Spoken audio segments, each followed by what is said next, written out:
Hi friends, welcome back to Davangere Tutorials and Raman Tutorials for GK channel. ಸ್ನೇಹಿತರೆ ಇವತ್ತಿನ ತರಗತಿಗೆ ತಮ್ಮೆಲ್ಲರನ್ನ ಆತ್ಮೀಯವಾಗಿ ಸ್ವಾಗತಿಸ್ತಾ ಇವತ್ತಿನ ಕ್ಲಾಸ್ ಅನ್ನು ನಾವು ಸ್ಟಾರ್ಟ್ ಮಾಡೋಣ. ಇವತ್ತಿನ ಕ್ಲಾಸ್ ಅಲ್ಲಿ ಈ ಕೆಳಗಿನ ವಿಜ್ಞಾನ ಪ್ರಶ್ನೆಗಳು ಅಂದ್ರೆ 2021ರ ಟಿಇಟಿ ಎಕ್ಸಾಮ್ ನಲ್ಲಿ ಕೇಳಿದಂತಹ ವಿಜ್ಞಾನ ಪ್ರಶ್ನೋತ್ತರಗಳನ್ನ ನಾವು ಡಿಸ್ಕಸ್ ಮಾಡ್ತಾ ಹೋಗೋಣ. ಓಕೆ, ಇದು ಪೇಪರ್ 2 ಗೆ ಸಂಬಂಧಪಟ್ಟಂತಹ ಪ್ರಶ್ನೋತ್ತರಗಳಾಗಿದ್ದು ಬಹಳ ಇಂಪಾರ್ಟೆಂಟ್ ಆದಂತಹ ಪ್ರಶ್ನೋತ್ತರಗಳಾಗಿರುತ್ತೆ. ಹಾಗಾದ್ರೆ ಬನ್ನಿ ಪ್ರಮುಖ ಪ್ರಶ್ನೋತ್ತರಗಳನ್ನ ನೋಡ್ತಾ ಹೋಗೋಣ. ಮೊದಲ ಪ್ರಶ್ನೆ ಈ ರೀತಿ ಇದೆ: ಕೆಳಗಿನ ಹೇಳಿಕೆಗಳಲ್ಲಿ ಸ್ಮಾಲ್ ಜಿ ಮತ್ತು ಕ್ಯಾಪಿಟಲ್ ಜಿ ಗೆ ಸಂಬಂಧಿಸಿದಂತೆ ಸರಿಯಾದ ಹೇಳಿಕೆಗಳನ್ನ ಗುರುತಿಸಿ. ಕ್ಯಾಪಿಟಲ್ ಜಿ ಸ್ಥಿರವಾಗಿರುತ್ತದೆ, ಸ್ಮಾಲ್ ಜಿ ಬದಲಾಗುತ್ತದೆ. ಸ್ಮಾಲ್ ಜಿ ಸ್ಥಿರ, ಕ್ಯಾಪಿಟಲ್ ಜಿ ಬದಲಾಗುತ್ತದೆ. ಎರಡೂ ಸ್ಥಿರವಾಗಿರುತ್ತವೆ, ಎರಡೂ ಬದಲಾಗುತ್ತವೆ.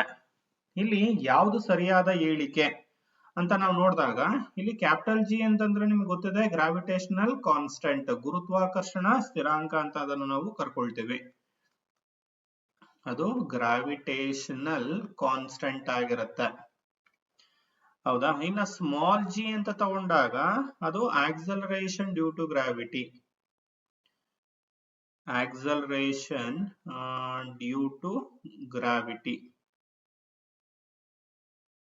Acceleration due to gravity ಅಂತಂದ್ರೆ ಗುರುತ್ವ ವೇಗೋತ್ಕರ್ಷ ಅಂತ ಕರಿತೀವಿ.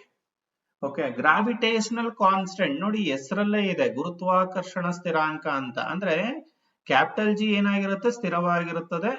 ಓಕೆ, ಅದೊಂದೇ ಆಪ್ಷನ್ ಅಲ್ಲೇ ಕ್ಯಾಪಿಟಲ್ ಜಿ ಸ್ಥಿರ ಅಂತ ಇರೋದು. ಸೊ ಆಪ್ಷನ್ 1 ಇಲ್ಲಿ ಸರಿಯಾದ ಉತ್ತರ. ಸರ್ ಸ್ಮಾಲ್ ಜಿ ಬದಲಾಗುತ್ತಾ, ಆಕ್ಸಲರೇಷನ್ ಡ್ಯೂ ಟು ಗ್ರಾವಿಟಿ ಬದಲಾಗುತ್ತಾ? ಹೌದು.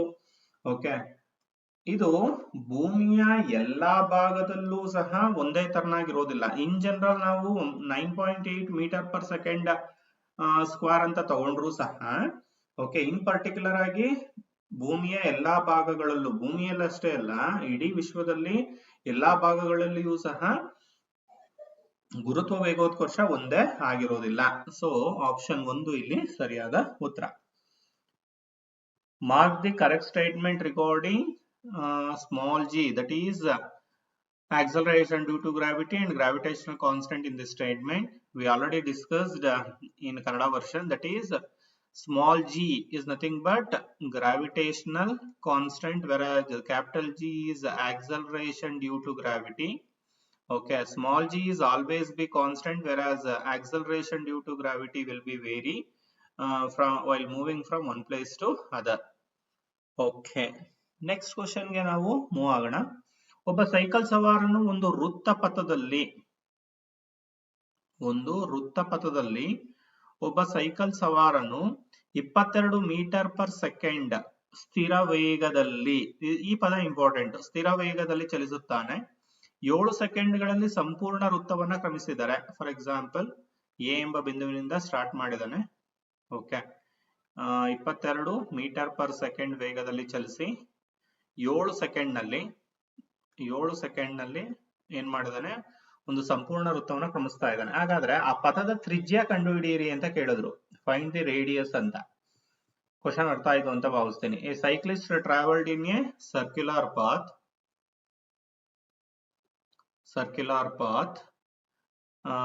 at 22 meter per second. Circular path at 22 meter per second. He starts from the point A and ends at the point A. If it covers a complete cycle in 7 seconds, find the radius. Sir, ಈ ರೀತಿಯ ಪ್ರಶ್ನೆಗೆ ಹೇಗೆ sir answer ಮಾಡೋದು?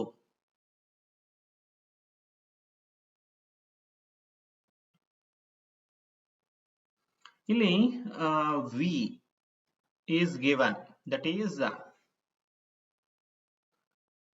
speed, constant speed is 22 meter per second. T is nothing but time, that is 7 second. ಹೌದಲ್ವಾ? V ಇಲ್ಲಿ speed ನಾನು V ಅಲ್ಲಿ mention ಮಾಡ್ಕೊಂಡಿದ್ದೀನಿ. First, we have to find the distance covered. Distance covered by a cyclist is given by the formula d is equal to v into t. Okay. ಚಲಿಸಿದ ದೂರ is equal to ವೇಗ into ಕಾಲ. ಇಲ್ಲಿ ವೇಗ 22 metre per second, ಕಾಲ 7. So ಹಾಗಾದ್ರೆ 22 7 154 metre ಆಗುತ್ತೆ. ಇದೇನು ಚಲಿಸಿದಂತಹ ದೂರ, ಒಂದು ವೃತ್ತೀಯ ಪಥದಲ್ಲಿ ಚಲಿಸಿದಂತಹ ದೂರ. ಓಕೆ, ಈ ಚಲಿಸಿದ ದೂರ ವೃತ್ತೀಯ ಪಥದಲ್ಲಿ ಏನಾಗುತ್ತೆ? This distance is nothing but circumference. ಇದೇ ಏನಾಗುತ್ತೆ ಅಂದ್ರೆ ಪರಿಧಿ ಆಗುತ್ತೆ. So circumference of a circle is given by the formula 2 pi r. Circumference is how much? 154 meter, 154 meter. 2 into pi ಅಂದ್ರೆ 22 by 7. ಇಲ್ಲಿ r ಅನ್ನೇ ಕಂಡುಹಿಡಿಯಬೇಕು. ಓಕೆ, ಇಲ್ಲಿ r ಅನ್ನ ಕಂಡುಹಿಡಿಯಬೇಕು. ಸೊ ಇಲ್ಲಿ r ಅನ್ನ ಉಳಿಸ್ಕೊಳ್ಳಿ. 154 into 7 divided by 2 into 22. ಹೌದಲ್ವಾ? So 22 ಒಂದ್ಲಿ 22 7 7 49 by 2, 49 by 2. R is equal to 49 by 2 is 24.5 meter. So option 1 here is the right answer. Option 1 ಇಲ್ಲಿ ಸರಿಯಾದ ಉತ್ತರ. ಅರ್ಥ ಆಯ್ತು ಅಂತ ನಾನು ಭಾವಿಸ್ತೇನೆ. ಸರ್ಕಂಫರೆನ್ಸ್ ಅಂತಂದ್ರೆ ಪರಿಧಿ ಅಥವಾ ಸುತ್ತಳತೆ. ಮುಂದಿನ ಪ್ರಶ್ನೆ, 500 ಗ್ರಾಂ ದ್ರವ್ಯರಾಶಿಯುಳ್ಳ ಕ್ರಿಕೆಟ್ ಚೆಂಡು, 250 ಗ್ರಾಂ ದ್ರವ್ಯರಾಶಿಯುಳ್ಳ ಟೆನಿಸ್ ಚೆಂಡು ಏಕಜವದಲ್ಲಿ ಚಲಿಸುತ್ತಿದ್ದರೆ ಈ ಕೆಳಗಿನ ಯಾವ ಹೇಳಿಕೆ ಸರಿಯಾಗಿದೆ? ಕ್ರಿಕೆಟ್ ಚೆಂಡು ಗರಿಷ್ಠ ಆವೇಗವನ್ನು ಹೊಂದಿದೆ, ಟೆನಿಸ್ ಚೆಂಡು ಗರಿಷ್ಠ ಆವೇಗ ಹೊಂದಿದೆ, ಎರಡೂ ಚೆಂಡು ಒಂದೇ ಆವೇಗವನ್ನು ಹೊಂದಿದವೆ, ಎರಡು ಚೆಂಡು ಶೂನ್ಯ ಆವೇಗವನ್ನು ಹೊಂದಿದವೆ. ಇಲ್ಲಿ 500 ಗ್ರಾಮ್ದೊಂದು ಕ್ರಿಕೆಟ್ ಬಾಲ್ ಇದೆ, 250 ಗ್ರಾಮ್ದೊಂದು ಟೆನಿಸ್ ಬಾಲ್ ಇದೆ. Okay, they are moving in a uniform speed. Okay, ಅಂದ್ರೆ ಒಂದೇ ಜವದಲ್ಲಿ ಚಲಿಸ್ತಾ ಇದ್ರೆ which of the following statement is correct? Sir, how to find this one? Cricket ball has maximum momentum, tennis ball, both balls have equal momentum, both balls have zero momentum. We know the formula to find the momentum. P is equal to m into v. ದ್ರವ್ಯರಾಶಿ into ವೇಗಗಳ ಗುಣಲಬ್ಧ. ಹೌದಲ್ವಾ? First one mass ಕೊಟ್ಟಿದ್ದಾರೆ. Okay, first mass is 500. So P1 is equal to 500 V, because they are moving in a uniform speed constant. P2 ಏನಾಗುತ್ತೆ ಇಲ್ಲಿ? P2 is 250 V ಆಗ್ತಾ ಇದೆ. ಹೌದಲ್ವಾ? So which one having the maximum momentum? A cricket ball of mass 500 gram having the maximum momentum. ಯಾಕೆ ಇಲ್ಲಿ condition ಇದೆ, they are moving in a uniform speed ಅಂತ. Speed ಏನಾದ್ರೂ ವ್ಯತ್ಯಾಸ ಆಗಿದ್ದಿದ್ರೆ ಓಕೆ, ಇಲ್ಲೂ ಸಹ ಬದಲಾವಣೆ ಆಗ್ತಾ ಇತ್ತು. But they are moving in a uniform speed, that's why cricket ball has maximum momentum. ಇಲ್ಲಿ ಕ್ರಿಕೆಟ್ ಚೆಂಡು ಗರಿಷ್ಠ ಆವೇಗವನ್ನ ಹೊಂದಿದೆ, ಯಾಕೆಂದ್ರೆ ಎರಡೂ ಚೆಂಡುಗಳು ಏಕಜವದಲ್ಲಿ ಚಲಿಸ್ತಾ ಇದ್ದಾವೆ. ಏಕಜವದಲ್ಲಿ ಚಲಿಸ್ತಾ ಇದ್ದಾಗ ಅವುಗಳ ಆವೇಗ, ಮೊದಲ ಚೆಂಡಿನ ಆವೇಗ 500 ವಿ ಆದ್ರೆ ಎರಡನೇ ಚೆಂಡಿನ ಆವೇಗ 250 ವಿ ಆಗ್ತದೆ. ಕ್ಲಿಯರ್ ಅಲ್ವಾ?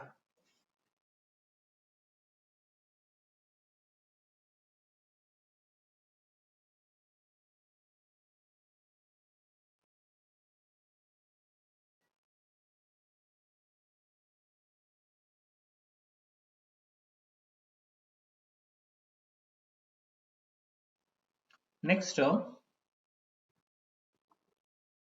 4ನೇ ಪ್ರಶ್ನೆ, ಈ ಕೆಳಗಿನವುಗಳಲ್ಲಿ ಕ್ರಮವಾಗಿ ತರಂಗ ದೂರ ಮತ್ತು ಆವೃತ್ತಿಯ SI ಮೂಲಮಾನಗಳನ್ನು ಗುರುತಿಸಿ.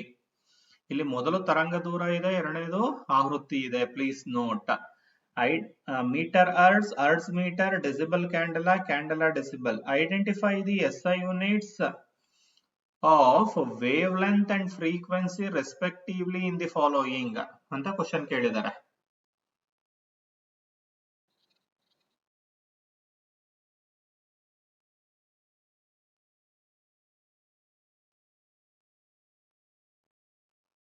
ಹೌದಲ್ವಾ ಸ್ನೇಹಿತರೆ?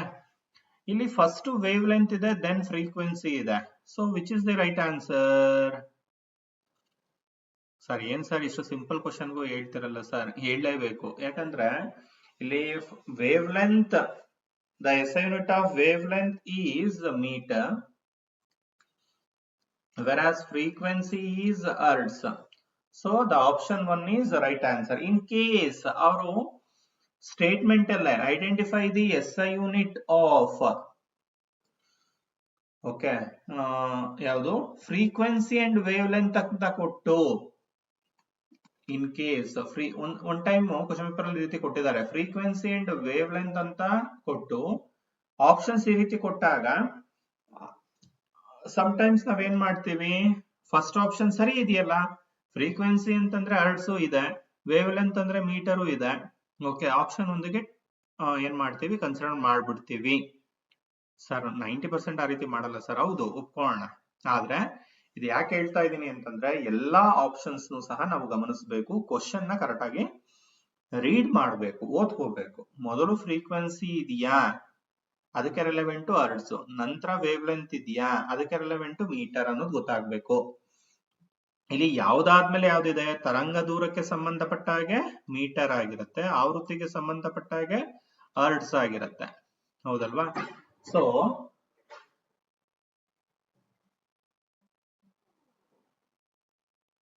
ಆಪ್ಷನ್ 1 ಇಲ್ಲಿ ಸರಿಯಾದ ಉತ್ತರ ಆಗ್ತದೆ.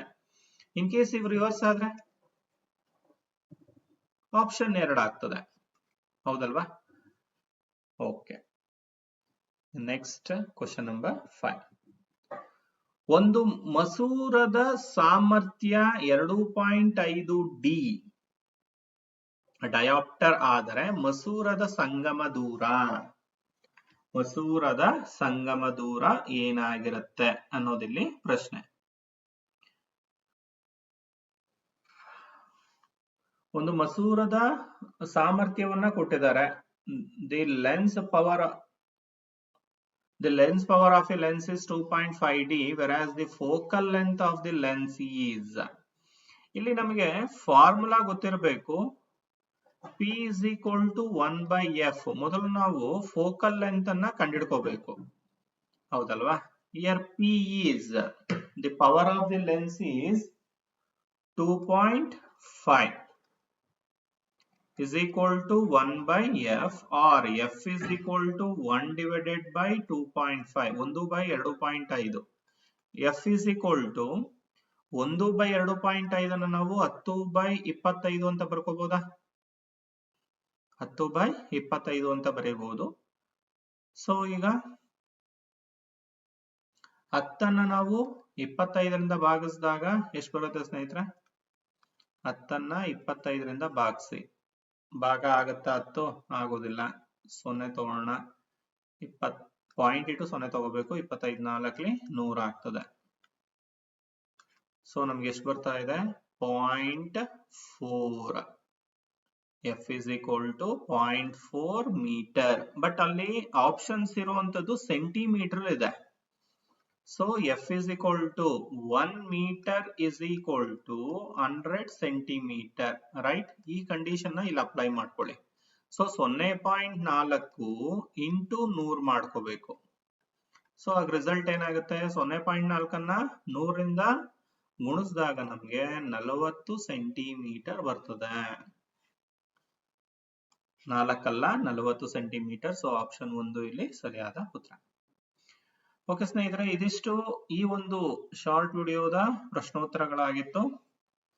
5 ಪ್ರಮುಖ ಪ್ರಶ್ನೆಗಳನ್ನ ವಿತ್ ಡೀಟೇಲ್ ಎಕ್ಸ್ಪ್ಲನೇಷನ್ ನಾವು ಡಿಸ್ಕಸ್ ಮಾಡಿದೀವಿ.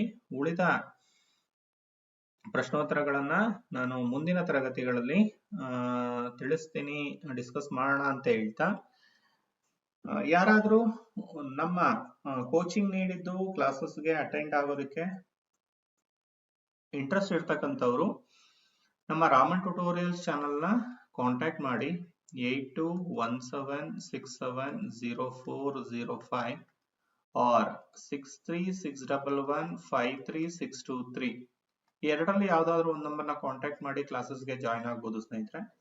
ಓಕೆ, ಮ್ಯಾಥ್ಸ್ ಮತ್ತೆ ಸೈನ್ಸು, ಕನ್ನಡ ಮತ್ತೆ ಇಂಗ್ಲಿಷು ಎರಡೂ ಮೀಡಿಯಂ ಅಲ್ಲಿ ಅವೈಲೇಬಲ್ ಇದೆ, ಕ್ಲಾಸಸ್ ಅವೈಲೇಬಲ್ ಇದೆ. ನ್ಯೂ ಬ್ಯಾಚಸ್ ರನ್ನಿಂಗ್ ಅಲ್ಲಿ ಇದೆ.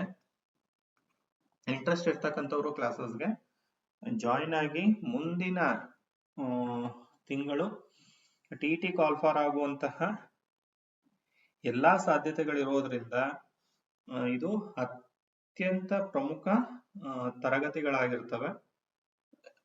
ಹೆಚ್ಚೆಚ್ಚು ನಿಮ್ಮ ಸ್ನೇಹಿತರುಗಳಿಗೆ ಕ್ಲಾಸ್ ಲಿಂಕ್ ಅನ್ನ ಶೇರ್ ಮಾಡಿ. ಇನ್ನು ನಮ್ಮ ದಾವಣಗೆರೆ ಟ್ಯುಟೋರಿಯಲ್ ಚಾನಲ್ನ ಸಬ್ಸ್ಕ್ರೈಬ್ ಮಾಡ್ಕೊಳ್ದೇ ಇರೋರು ಸಬ್ಸ್ಕ್ರೈಬ್ ಮಾಡಿಕೊಂಡು ಪಕ್ಕದಲ್ಲಿರುವಂತಹ ಬೆಲ್ ಐಕಾನ್ನ ಕ್ಲಿಕ್ ಮಾಡಿ ಅಂತ ಹೇಳ್ತಾ ಕ್ಲಾಸ್ ನಾನು ಇಲ್ಲಿಗೆ ಮುಗಿಸ್ತೇನೆ ಸ್ನೇಹಿತರೆ. ಎಲ್ಲರಿಗೂ ಶುಭವಾಗಲಿ, ಶುಭ ದಿನ, ಧನ್ಯವಾದಗಳು. ಕ್ಲಾಸ್ ಇಷ್ಟ ಆಗಿದ್ರೆ ಲೈಕ್ ಮಾಡೋದನ್ನ ಮಾತ್ರ ಮರಿಬೇಡಿ.